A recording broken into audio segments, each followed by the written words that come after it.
worried about the condition of Muslims in India, that Hindutva is leading to the persecution of Muslims was a quote that you made. I can turn around very easily and say, what about the condition of Hindus, of Sikhs, of Christians, of Ahmadiyas? We've had Shias being killed only yesterday by Sunnis in your country. I mean, I can give you a long list of forcible conversions, of temples being targeted. I mean, Mr. Foreign Minister, surely the condition of minorities in your own country should worry you far more.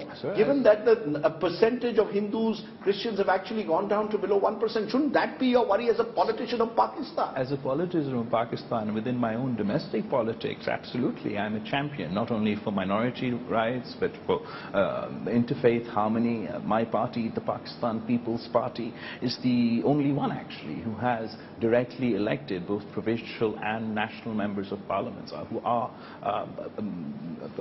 from our Hindu minority.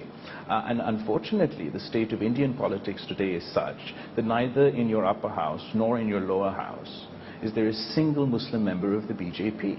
And I think that that speaks volumes for the country, who has the largest Muslim minority on the planet living within its borders. My concern is not isolated to India or to Pakistan, actually. I believe this is a phenomenon we're seeing the world over. So the population of Muslims, ironically, in India has grown in recent times, while in Pakistan the population of Hindus has declined. Because there is forcible conversion, there have been attacks on temples. I can give you the long list. If you are saying you and your party is committed to interfaith harmony, you must ensure that this doesn't happen. You come from Sindh, you must ensure it doesn't happen.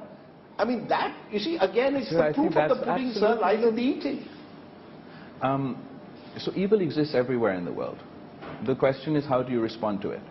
In my province or in my country, if such an incident takes place, I will be on the side of the victim.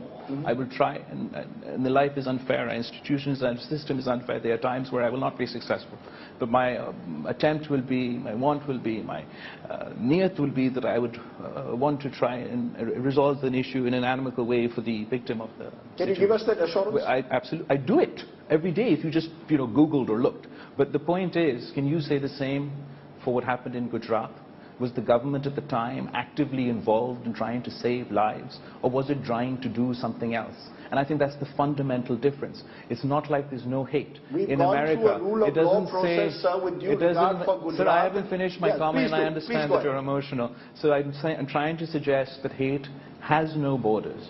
You have hate incidences and with increasing frequency all over the world, but they happen in Pakistan, they happen in India, they happen in Europe, they happen in America. The difference is how we would like to see responsible states react to that. And the India that I was taught about growing up, the India that my mother raised me explaining how this India was like, I was told that India was a secular democracy. And I, growing up now as a young adult, see a very different India. If I comment on that from time to time, I don't mean that as a personal slight to anyone. I don't mean that as in order to be offensive to anyone. And it doesn't mean that I'm not cognizant of the challenges within my country. In fact, I actively attempt, whether it's through legislation or pushing the police or provincial authorities, to try and address such issues.